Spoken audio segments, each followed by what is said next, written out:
امام حسن اور حسین بیمار ہو گئے تو حضرت فاطمہ نے منت مانگی، یا اللہ میرے بچوں کو شفا دے، میں 3 روزے رکھوں گی۔ اللہ تبارک و تعالیٰ نے بچوں کو شفا عطا فرما دی۔ اور میں سمجھتا ہوں یہ کربلا کی ٹریننگ تھی۔ روزے رکھے بچوں نے۔ کس نے روزے رکھے؟ بچوں نے۔ کس نے؟ 7-8 سال کی عمریں بچوں کی۔ حضرت علی فرماتے ہیں جب میں نے دیکھا نا میرے بچے بھی روزے سے ہیں تو میں کہیں سے تھوڑے سے جوں لایا۔ یہ شہزادے ہیں کائنات کے سب سے بڑے۔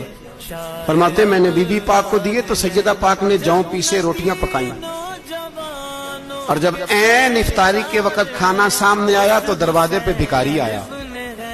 عین اس بڑا بے نیاز ہے اللہ، عجیب رنگ ہے مالک کا۔ عین افطاری کا وقت جب آدمی کہتا ہے کہ فٹافٹ ہو جائے، بھکاری دروازے پہ آیا اور اس نے صدا دی، او میرے رسول کے گھر والوں، کئی دنوں سے روٹی نہیں کھائی۔ حضرت علی نے، حضرت فاطمہ نے بچوں کی طرف دیکھا تو امام حسین چھوٹے تھے سب سے، انہوں نے سب سے پہلے برتن اٹھائے کھانے والے، اور کہنے لگے اماں میں نہ دے کے آؤں۔ حضرت فاطمہ رشک کرنے لگی، مصطفیٰ کے نواسے باہر گئے، اپنے حصے کا کھانا وَيُؤْثِرُونَ عَلَىٰ أَنفُسِهِمْ وَلَوْ كَانَ بِهِمْ خَصَاصَةٌ۔ اللہ فرماتے ہیں انہیں بڑی اشد ضرورت بھی ہو پھر بھی وہ دوسروں پہ اثار کر دیتے ہیں۔ وہ کھانا باہر امام حسین دے آئے، پانی سے روزہ کھولا، کھجورے کھائی، لیٹ گئے، سویرے کھجورے کھائی، روزہ رکھ لیا۔ شام ہوئی تو حضرت علی فرماتے ہیں میں پھر اگلے دن کے روزے کے لیے جوں لایا، فاطمہ نے پیچھے روٹیاں پکائیں۔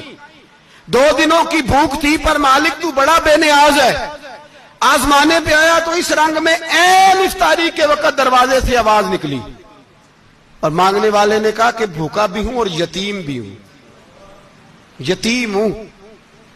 حضرت فاطمہ کہنے لگی بیٹا دیر نہ کرنا، یتیم کا پیٹ بھرنے میں دیر نہیں ہونی چاہیے۔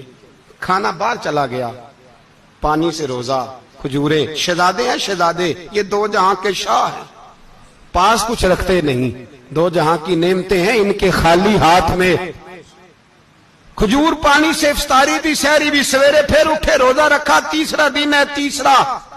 ذرا دل پہ ہاتھ رکھنا، بچہ ایک رات بھوکا ہو تو اماں سوتی نہیں، اور میں کہا کرتا ہوں اماں فالج والی ہو نا، فالج والی ماں، فالج زدہ، تو آدھی رات کو اس کا بیٹا جوان کہے تھوڑی بھوک لگی ہوئی تھی تو اماں کو رینگنا بھی پڑے تو وہ رینگ کے بھی جاتی ہے، روٹی پکاتی ہے، کہتے ہیں میرا لال بھوکا نہ سو جائے۔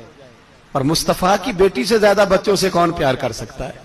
اور 3 دن کے بھوکے بچے، تیسرا دن آیا، بڑے حوصلے سے بی بی کہہ دیتی ہے چھوڑو ان کا تو کام ہے، یہ تو آتے رہتے ہیں، میرے بچے بھوکے تم پہلے روٹی کھاؤ۔ لیکن میرے بھائی کربلا ایسے نہیں سجتی، یہ جو برگر کھا کے ناراض ہونے والے بچے ہوتے ہیں یہ میدانوں میں نہیں نکل پاتے، ان کے لیے مشکل ہوتا ہے۔ حضرت فاطمہ نے، حضرت علی نے ڈیوٹی کی، ڈیوٹی اپنے بچوں کو تیار کیا کربلا کے لیے۔ تیسرے دن جب رکھا صاحب نے کھانا تو باہر سے بولنے والا بولا کہا میں مسکین ہوں، لاچار ہوں، گھر بھی کوئی نہیں، کھانا بھی کوئی نہیں۔ امام حسین پھر اٹھے، تیسرے دن کا بھی کھانا دے دیا۔ حضرت علی فرماتے میں بچے پکڑ کے مسجد لے کے گیا، کہیں بھوک سے میرے لال گر نہ جائیں۔ کہتے ہیں ہامتے کامتے تینوں شہزادے مسجد میں داخل جو ہوئے تو بس ہماری قیمت پڑ گئی، مول پڑ گیا ہمارا۔ کہتے ہیں مسجد میں قدم رکھا تو ایسے لگا جیسے نبی پاک ہمارا انتظار کر رہے ہیں۔ فرماتے ہیں تیسرے دن کی مغرب پڑھنے گئے تو حضور نے تینوں باپ بیٹوں کو چہرے دیکھے، فرمایا علی یہ جبریل کھڑے ہیں اور فرما رہے ہیں تیرے 3 دن کا عمل خدا کو بھی بڑا پسند آیا ہے، محمد مصطفیٰ کو بھی بڑا پسند آیا ہے۔ تو کہا پھر شہزادے کو اندر کیوں نہیں بھیجا؟ کہا میں نے کہا تھا۔ وہ کہنے لگے اگر امیر المومنین مصروف ہیں تو میں ظہر میں مل لوں گا۔ حضرت عمر رونے لگے، فرمایا بیٹے تو نے اچھا نہیں کیا۔ پھر مسجد نہیں گئے، سیدھے امام حسن کے دروازے دستک دی، امام حسن باہر آئے، کہا شہزادے آئے تھے تو ملے کیوں نہیں؟ تو امام حسن کہنے لگے حضور آپ کا اپنا بیٹا دروازے پہ کھڑا تھا، آپ کا اپنا بیٹا دروازے پہ کھڑا تھا، اور منع بھی کیا تھا آپ نے تو میں زور میں مل لیتا۔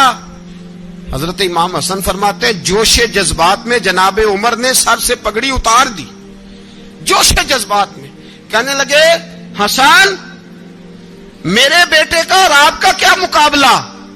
کیا اس کی ماں کا نام فاطمہ الزہرا ہے؟ کیا اس کی نانی کا نام ختیجۃ الکبریٰ ہے؟ کیا اس کے نانے کا نام محمد مصطفیٰ ہے؟ آپ کا اور اس کا کیا مقابلہ؟ پھر رو پڑے اور کہنے لگے بیٹے میں مکے کے صحراؤں میں اونٹ چرایا کرتا تھا، یہ جو میرے سر پر عزت کے بال ہیں یہ تیرے نانے کے اگائے ہوئے، میں مکے کے خبردار شہزادے خبردار۔ او بھائی، اہل بیت نبوت کے ادب کا رنگ اگر سکھایا ہے تو سیدنا عمر نے سکھایا ہے۔ حضرت عمر فاروق اتھارٹی ہے، اسلام کی اتھارٹی۔ یکم محرم حضرت عمر کی شہادت ہے۔ یہودی بول اٹھا، کافر بول اٹھا، اگر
6اس طرح کی عمر کر کے گیا۔